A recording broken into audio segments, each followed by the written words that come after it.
ஆதியாகமத்தின் புஸ்தகம் 30ஆம் அதிகாரம் 14 முதல் 16 வசனங்களை நீங்கள் வாசித்து பாருங்கள். அங்கே ஒரு சம்பவம் நடக்குது. என்ன சம்பவம் நடக்குது அப்படின்னு பார்த்தீங்கன்னா, கோதுமை அறுப்பு நாட்களிலே ரூபன் வயல்வெளியிலே போய் தூதாயும் கனிகளை கொண்டெடுத்து அவைகளை கொண்டு வந்து தன் தாயாகிய லேயாளிடத்தில் கொடுத்தான். அப்பொழுது ராகேல் லேயாளை நோக்கி, உன் குமாரனுடைய தூதாயும் கனியில் எனக்கு கொஞ்சம் தா என்றாள். இந்த சம்பவம் எல்லாருக்கும் தெரியும். இந்த சம்பவம் நம்ம எல்லாருக்கும் தெரியும். தூதாயும் கனி அப்படின்னா தி பெஸ்ட் ஃப்ரூட் அப்படின்னு போட்டிருக்கு. அதாவது இருக்கிறதுலே தி பெஸ்ட் சூசன் ஒன், அற்புதமான கனி. அதுவும் கொண்டு வந்து கொடுக்கறது யாரு? தான் முதல் பையன். இப்போ நம்ம இப்படி வச்சுப்போமா, நமக்கு ஈஸியாக புரியறதுக்கு பையனுடைய முதல் மாத சம்பளம் அப்படி வச்சுக்கலாம். பையன் போய் என்ன செய்கிறார், வயல்வெளியில் தி பெஸ்ட்டு சம்பாரிச்சு கொண்டு வந்து கொடுக்குற மாதிரி இந்த அம்மா கிட்ட நம்ம இந்த காலத்தில் பசங்க சம்பாரிச்சு கொண்டு வந்து பெஸ்ட்டு கொடுக்குற மாதிரி கொண்டு வராங்க. கொண்டு வந்த உடனே அந்த ஸ்மெல், அது சொல்லுது நல்ல ஸ்மெல் இருக்குமா அது. ஏன்னா உன்னத பாட்டு 7ல் இந்த தூதாயும் கனிகளை குறித்து சொல்லும் போது நல்ல ஸ்மெல் இருக்குன்னு சொல்லப்பட்டிருக்கு. அப்போ நல்ல ஸ்மெல், பார்க்கறதுக்கு அழகு, தி பெஸ்ட் ஃப்ரூட் இப்போ கையில் இருக்குது.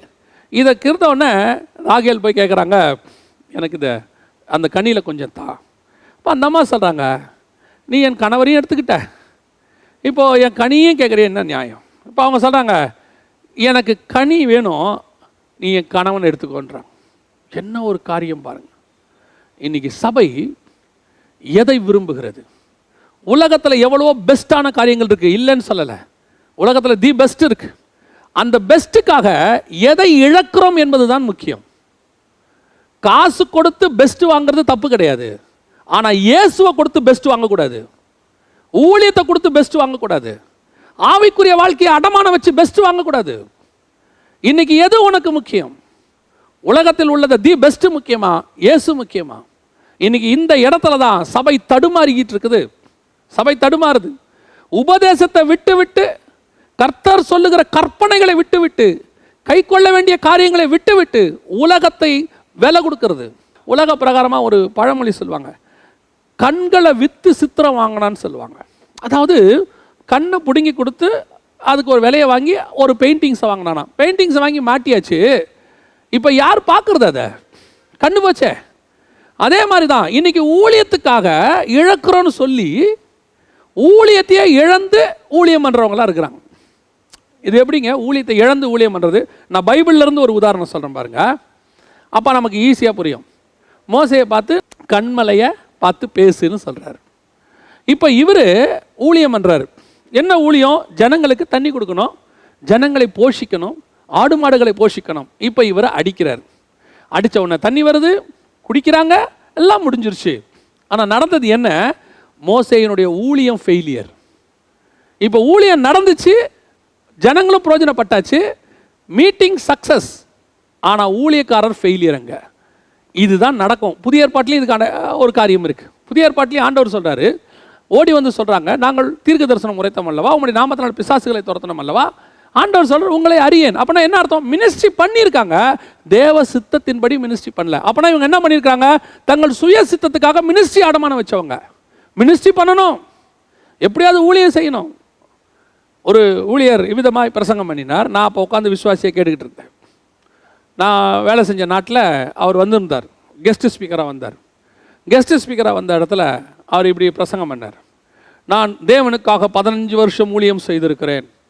இந்த 15 வருஷத்தில், அப்போது நான் சொல்கிறது 2003-4 சொல்கிறேன், நான் இந்த 15 வருஷத்தில் பண்ண ஊழியத்தினுடைய விளைவாக 2.5 லட்சம் தான் கடன் இருக்குது. இதுதான் என்னோடய ஊழியம். கடன் வாங்கி கர்த்தருக்கு ஊழியம் பண்ண என் மனசில் அன்னைக்கு தோணுது, இந்த கடனை வாங்க சொன்னது யார்? ஊழியத்துக்காக உங்களை கடன் யார் வாங்க சொன்னது? கடன் வாங்கி ஒரு மினிஸ்ட்ரி செய்ய சொன்னது யார்? ஒரு மனிதர் எனக்கு தெரியும், ரோட்டில் டிஃபன் போட்டுக்கிட்டு இருந்தார், தள்ளு வண்டியில் டிஃபன் போட்டுக்கிட்டு இருந்தார். அவரை கர்த்தர் ஆசீர்வதிச்சார். நல்ல ஆவிக்குரிய மனுஷன், புறஜாதி மார்க்கத்தில் வந்து தேவனை ஏற்றுக்கொண்டு வந்தார். நாங்கள் அப்போது அவரை டெய்லி சந்திப்போம். அப்போ அவர் ஆண்டவரை ஏற்றுக்கொண்டு வந்து நல்லா வளர்ந்து ஒரு சின்ன ஹோட்டல் வைக்கிற அளவுக்கு வளர்ந்துட்டார். Within 3 to 4 years.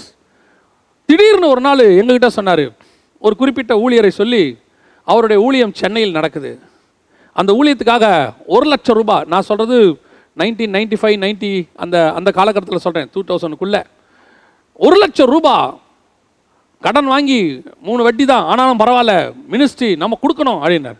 தெரியுமா, இன்றைக்கி அந்த ஹோட்டல் இல்லை, அந்த ஹோட்டல் அவர் இல்லை. நான் ஊழியத்துக்கு தானே கொடுத்தேன். ஊழியத்துக்கு கொடுத்தீங்க சரி, யார் கடன் வாங்கி கொடுக்க சொன்னது? அது கர்த்தருடைய ப்ரொசீஜர் கிடையாது. அப்படி கொடுக்காதீங்க, கடன் வாங்கி கொடுக்காதீங்க. உங்ககிட்ட இருக்கிறத கொடுங்க. 2 வெள்ளி பணம் இருக்கா, 2 காசு இருக்கா, 2 ரூபாய் இருக்கா, 20 ரூபாய் இருக்கா, அதை கொடுங்க. That's enough. கடன் வாங்கி பெருமைக்கு 200 ரூபா கொடுக்காதீங்க. இன்னைக்கு அதுதான் நடக்குது. ஊழியத்தை இழந்து ஊழியம் செய்யறது, ஆவிக்குரிய வாழ்க்கையை இழந்து ஆவிக்குரிய வாழ்க்கை வாழ்றது, அப்படியே எல்லாருக்கும் எதிராக நல்லா படோடோமா தெரியணும். அப்படியே சபையில் கேட்பாங்க, யார் யார் எவ்வளோ எவ்வளோ தரீங்க, அதுவே தப்பு. எல்லாரும் எதிரிலையும் எழுப்பி நின்று இது வேற கேட்கறது, யார் யாரெல்லாம் ஊழியத்துக்கு எவ்வளோ தரீங்க, இந்த மினிஸ்ட்ரிக்கு போக போகிறோம் 1000 ரூபா கொடுக்குறவங்க எத்தனை பேர். இது ஒரு அபத்தம் சபையில். அதுக்கு ஏற்ற மாதிரி ஒரு குரூப் எல்லார் எதிரிலையும் பெருமையாக நான் 10,000 ரூபா தரேன். இதில் வேறு மைக்கில் அனௌன்ஸ் பண்ணுறது, இந்த குடும்பத்தார் 10,000 தராங்க. அந்த 10,000 தரும் போதே உன்னுடைய காரியம் முடிஞ்சு போச்சு, உன்னுடைய பலன் நீ அடைந்து தீர்ந்தாயிற்று. அது மட்டும் இல்லை, அந்த 10,000 எப்படி கொடுப்பாங்க? 10 வட்டிக்கு வாங்கி 5 வட்டிக்கு வாங்கி. ஏன்னா சொல்லிட்டேமே, பெருமை. நல்லா தெரிஞ்சுக்கொள்ளுங்க, இந்த வாழ்க்கையில் நாம் வாழும்போது இயேசுக்காக எதை வேணாலும் இழக்கலாம், ஆனால் எதுக்காகவும் இயேசுவை மட்டும் இழக்கவே கூடாது. இப்போ லேயாளுக்கும் ராகேலுக்கும் டிஃபரன்ஸ் பாருங்க. அந்த அம்மா மணவாளனுக்காக தன் மகன் கொடுத்த பெஸ்ட் ஃப்ரூட்டை கொண்டு போய் கொடுக்குது. எதுக்காக? மணவாளனுக்காக. இப்போ இந்த அம்மா என்ன செய்யுது? தன் மணவாளனை அந்த பெஸ்ட் ஃப்ரூட்டுக்காக கொடுக்குது. இதில் எந்த சபை பரலோகத்துக்கு போகும்? எது காணான ஓடி முடிக்கும்? தேவனுக்கென்று இழக்கிறவன் போவானா? தேவனை இழந்து எதையாவது பெற்றுக்கொள்றவங்க போவாங்களா? ஆண்டவர் சொல்றாரு, மத்தேயு எழுதின சுவிசேஷம் 13ஆம் அதிகாரம் 44, 45வது வசனத்தில் நீங்கள் வாசித்து பார்த்தீங்கன்னா, பரலோக ராஜ்யம் எப்படி இருக்கிறதா? முத்துக்கு சமானமாக இருக்கிறது, புதையலுக்கு சமானமாக இருக்கிறது. எல்லாவற்றையும் விற்று ஒரு வியாபாரி அதை வாங்கினானாம். தனக்கு உண்டான எல்லாவற்றையும் விட்டு பரலோக ராஜ்யத்தை வாங்கினானாம். இன்னைக்கு எதை வித்து வாங்கிட்டு இருக்கிறோம்? நாம இன்னைக்கு இயேசுவை வித்து எல்லாத்தையும் வாங்கிட்டு இருக்கிறோம். இயேசு இன்னைக்கு என்ன வாங்கிட்டார் தெரியுமா? ப்ராடக்டா மாறிட்டாரு, செல்லிங் ப்ராடக்ட். இன்னைக்கு அதான் சொல்லுவேன், எனக்கு ரொம்ப ஆச்சரியம். இன்னைக்கு பிஸ்னஸ் மைண்ட் இல்லாம கிறிஸ்டியன் மினிஸ்ட்ரிஸ் விரல் விட்டு எண்ணக்கூடிய அளவுக்கு தான் இருக்கு.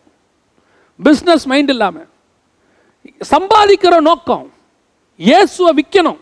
இயேசு சேல்ஸ்.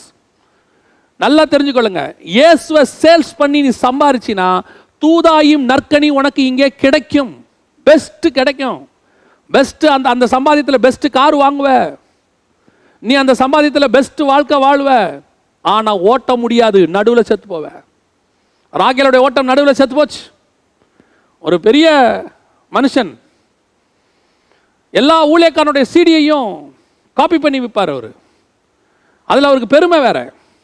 காப்பி பண்ணி விற்று அதில் அவர் சொல்வார், காப்பி ரைட்ஸே வாங்க மாட்டார், விற்று சீடி போட்டுருவார். போய் அதில் அவர் வீடு வீடெல்லாம் வாசல்லாம் கட்டிட்டார். அதில் ஒரு பெருமை அவருக்கு. அதில் அவர் சொல்வார், ஊழியக்காரங்க போனால் அவங்க வீட்டில் கொண்டு போய் தங்க வைப்பார். அவங்ககிட்டயே சொல்வார், இது அவர் சீடியில் வாங்கினது, இது இவர் சீடி விற்றோம். முடிவு கொடுமை. பிள்ளைகளுடைய முடிவு கொடுமை. பணத்துக்காக இயேசுவை வியாபாரம் பண்ணோம், தொலைஞ்சோம். இயேசுக்காக நீ எதை வேணாலும் இழக்கலாம். இன்னைக்கு இயேசு தான் இம்பார்ட்டன்ட். இன்னைக்கு என்னாச்சு? இந்த அம்மா மணவாளனை விட்டுட்டாங்க, மணவாளனை கொடுத்துட்டாங்க.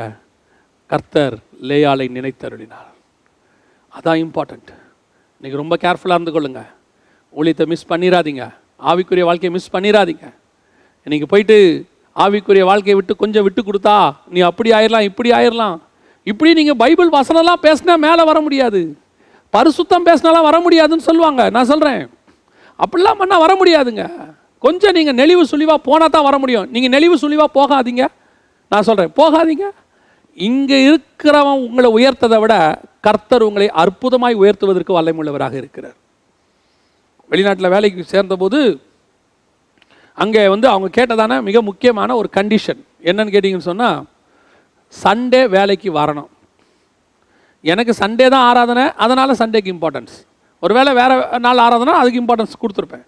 ஆனால் அங்கே சண்டே தான் ஆராதனை. நான் சொன்னேன், இல்லை எனக்கு சண்டே லீவ் வேணும். எனக்கு இத்தனைக்கும் வேலை அப்போ தான் கிடச்சிருக்கு, அவங்க தான் ஃபஸ்ட்டு கொடுக்க போகிறாங்க. அப்போ அவர் கேட்டார், இல்லை இங்கே சண்டே நீங்கள் ஒர்க் பண்ணியே ஆகணும் அப்படின்னாரு. நான் சொன்னேன், சாரி என்னால் ஒர்க் பண்ண முடியாது அப்படின்னு. அப்படின்னா உங்களுக்கு இம்பார்ட்டண்ட் சண்டேல என்ன அப்படின்னாரு. ஏன்னா அங்கே இருக்கவங்களாம் சண்டே வீக்கெண்ட்ஸ் அவங்க வேறு விதமாக ஸ்பெண்ட் பண்ணுவாங்க. அவர் அப்படி நினச்சிக்கிட்டார். சண்டே என்ன உங்களுக்கு ரொம்ப இம்பார்ட்டண்ட் அப்படின்னார். நான் சொன்னேன், எனக்கு சர்ச்சுக்கு போகணும் சார், நான் சண்டே ஆனால் சர்ச் போகிற ஆள், நான் சர்ச்சுக்கு போகணும். அவர் 2 நிமிஷம் என்ன அப்படியே பார்த்தாரு. சரி லீவ் எடுத்துக்கோங்க அப்படின்னாரு. ஏன்னா அவர் சொன்னார், வேறு எந்த காரணம் சொல்லியிருந்தாலும் நான் உங்களை வேலையை விட்டு தூக்கியிருப்பேன். நீங்கள் சர்ச்சுக்கு போகணுன்னு சொன்னதுனால சரி கடவுளை தானே தேடுறீங்க, போயிட்டு வாங்க, நாங்கள் அட்ஜஸ்ட் பண்ணுறோம் அப்படின்னாரு. நான் சொல்கிறேன், நீங்கள் தேவனுக்கு வைராக்கியம் பாராட்டுங்கள், கர்த்தர் உங்களுக்கு என்று வைராக்கியம் பாராட்டுவார். எனக்கு ஆண்டவர் தான் முக்கியம், தூதாயும் நற்கனி முக்கியம் கிடையாது. ஆண்டவர் முக்கியம்னு சொல்லி பாருங்க, இந்த தூதாயும் நற்கனியை விட தி பெஸ்ட்டை கர்த்தர் கொடுப்பதற்கு வல்லமையுள்ளவராக இருக்கிறார். பல நேரங்களில் நம்ம எதை சூஸ் பண்ணுறோன்னு கர்த்தர் வெயிட் பண்ணி பார்க்குறாரு. எதுக்கு இம்பார்ட்டன்ஸ் கொடுக்குறோம்? ஒரு தீர்மானம் எடுக்கிறீங்க, இனிமேட்டு இந்த மாதிரி செய்ய மாட்டேன் ஆண்டவரேன்னு எடுக்கிறீங்க, கரெக்டாக அந்த தப்பை செய்யறதுக்கான ஒரு சான்ஸ் ஒன்று வரும். இது கர்த்தர் தான் அனுமதிக்கிறார். எதுக்காக? நீங்கள் எடுத்த தீர்மானத்தில் கரெக்டாக நிற்கிறீங்களான்னு கர்த்தர் பார்க்குறாரு. நீங்கள் இல்லை நான் தீர்மானத்தில் தான் நிற்பேன், அதனால் எனக்கு 10,000 ரூபா வந்தாலும் தேவையில்லைன்னு தள்ளி பாருங்கள், கர்த்தர் உங்களை இதிலேயே அதை கொடுப்பதற்கு வல்லமையுள்ளவராக இருக்கிறார். அதுதான் சொல்ல வரேன். ராகேல்கிட்ட இருந்த அடுத்த சுபாவம், ஒரு பெஸ்ட்டை பார்த்த உடனே தன் மணவாளனை விட்டு கொடுத்தல். மணவாளனை விட்டு கொடுக்குற எந்த சபையும் பரலோகத்துக்கு போகாது. மணவாளனுக்காக எல்லாவற்றையும் விட்டு கொடுக்குறவர்கள் பரலோகத்துக்கு போயிடுவாங்க. யோசித்து பாருங்க, ரூபன் கொண்டு வந்து கொடுக்குறாரு, தன் பையன் வந்து பெஸ்ட்டு கொடுக்குறாரு. எல்லாருக்கும் தான் பையன் கொடுக்கறது, அதுவும் மூத்த பையன், முதல் பையன் கொடுக்குற அந்த காரியம் ரொம்ப இம்பார்ட்டண்ட், ரொம்ப முக்கியம். அதுவும் தி பெஸ்ட், தூதாயும் நற்கனின்னு இருக்கு. த சூஸ் அண்ட் பெஸ்டாமா, அது இருக்கிறதுலையே பெஸ்ட்லேயே சூஸ் பண்ண பெஸ்ட். அதாவது ஆபேல் காணிக்கை செலுத்தினார் பாருங்க, அதுக்கு ஈக்குவல் தி பெஸ்ட். அதை கொண்டு வந்து தன் அம்மாவுக்குன்னு கொடுக்குறாரு. தன் பையன் கொடுத்த அந்த அவ்வளோ பெரிய சந்தோஷத்தை தன் மணவாளனுக்காக இழக்கக்கூடியது. இது இயேசுவினுடைய சுபாவம். எல்லாவற்றையும் துறந்து எதுக்காக? இந்த ஆத்துமாக்களை மீட்பதற்காக.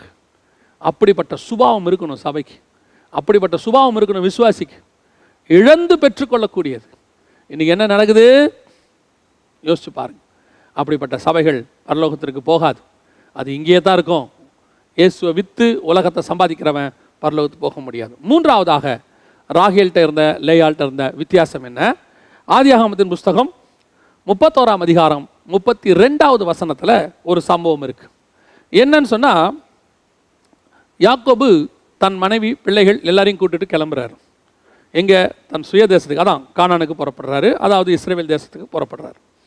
புறப்படும் போது தன் மனைவி கிட்ட வந்து சொல்கிறாரு, நம்ம போகிறோம், இந்த லாபானுடைய இதெல்லாம் இங்கே விட்டுட்டு நான் எனக்கு உண்டானதை மட்டும்தான் எடுத்துகிட்டு போவேன். இந்த இடத்துல ரொம்ப அழகாக யாக்கோபு தன் கை சுத்தத்தை பற்றி பேசுகிறார் பாருங்க. 31ஆம் அதிகாரம் 32வது வசனம். ஆனாலும் யாரிடத்தில் உம்முடைய தெய்வங்களை கண்டுபிடிக்கிறீரோ அவனை உயிரோடு விட வேண்டாம்.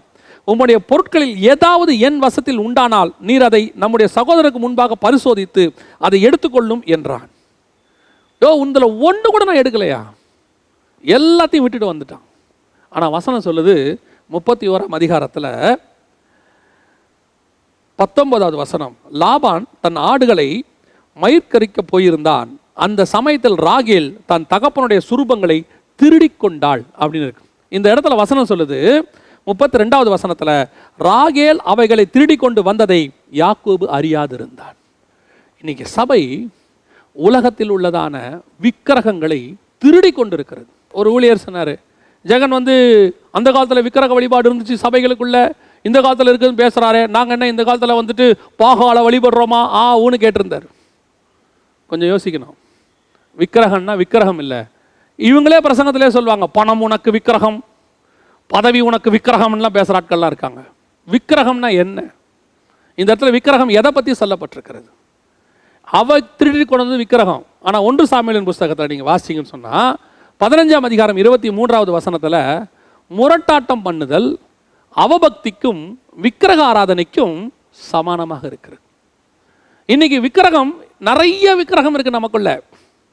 விக்கிரகம்னா ஆக்சுவலாக என்ன தெரியுங்களா? சிலை மட்டும் கிடையாது.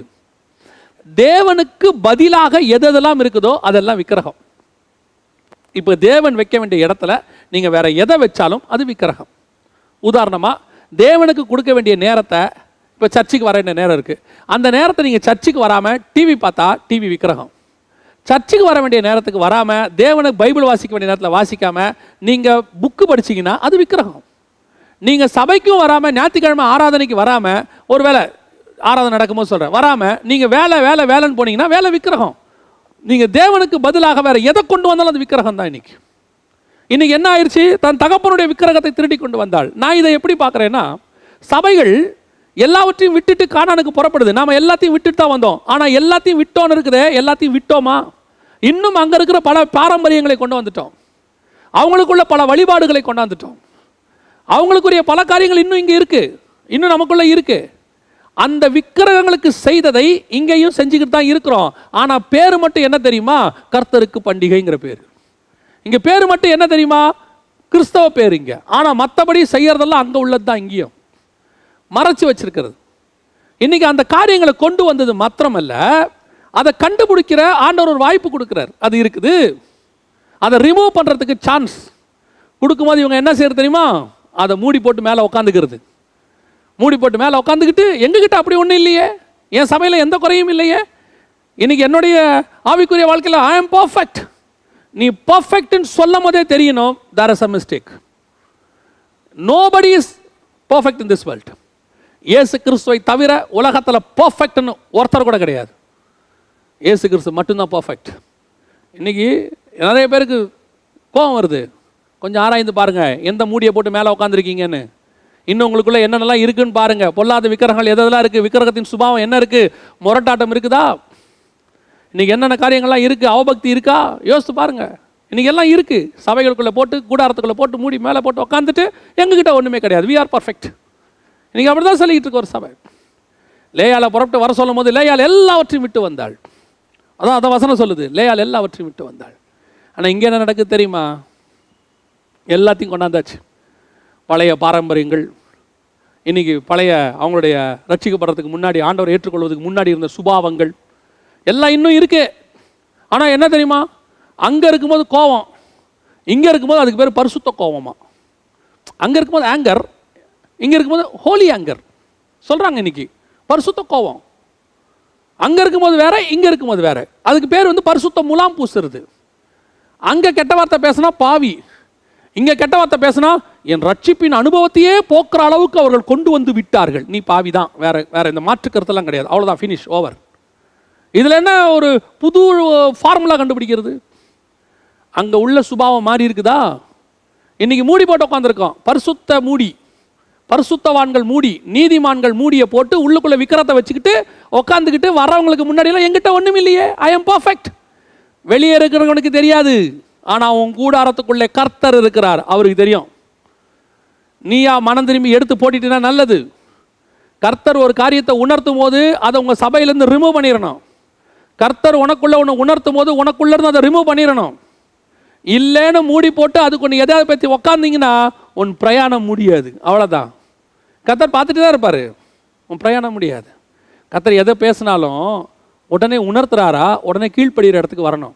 உடனே நாம் என்ன பண்ணுவோம்? ஓடி போய் மூடி போட்டு மேலே உட்காந்துட்டு நான் இல்லையே, என்னை பார்த்து இந்த வார்த்தை நீங்கள் எப்படி சொல்லுவீங்க? நான் யார் தெரியுமா? எத்தனை வருஷம் விசுவாசி தெரியுமா? எத்தனை வருஷம் ஊழியக்காரன் தெரியுமா?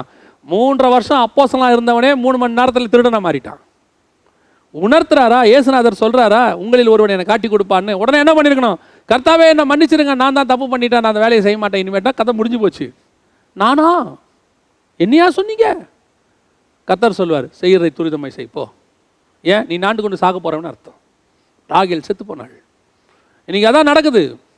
கர்த்தர் உணர்த்தியும் கேட்காத ஒரு கூட்டம், அதுக்கு ஒரு ஆர்கியூமெண்ட், அதுக்கு ஒரு எதிர்ப்பு, அதை பற்றி ஒரு பேச்சு, அதுக்கு ஆப்போசிட்டாக 4 காரியங்கள் எடுத்துகிட்டு பேசுறது. கர்த்தர் உணர்த்துறாரா? ஓகே, ரைட், ஃபைன், இன்னையோட நிறுத்திடுவோம். எந்தெந்த காரியங்கள் மூடி போட்டு உள்ளே வச்சுருக்கிறீங்கன்னு பாருங்கள். பொருளாசை இருக்குதா? பணத்தாசை இருக்கா? மூடி போட்டு வச்சுருக்கிறீங்களா? எது விக்கிரகமாக இருக்குது? ஜாதி பெருமை இருக்குதா? பதவி பெருமை இருக்குதா? ஒருத்தர் அந்த பதவியை தக்க வைத்துக் கொள்வதற்காக நிறைய அரசியல் வேலைகள்லாம் செய்தார். நான் சொல்கிறது ஆவிக்குரிய வாழ்க்கையில் நிறைய அரசியல் உள்ளடிகள்லாம் செஞ்சார். ஒரு நாள் அவரை மீட் பண்ணும்போது சொன்னேன், நமக்கு எதுக்கு இந்த பதவியெல்லாம், இதெல்லாம் தூக்கி போட்டு நம்ம பண்ண ஊழியத்தை பார்க்கலாமே அப்படின்னு. உடனே அவர் சொன்னார், எனக்கும் அதை விட்டுணும் தான் ஆசை, எனக்கு இது மேலே இஷ்டமே கிடையாது. இவர்கள் விரும்புகிறார்கள். என்ன பண்ணாங்க?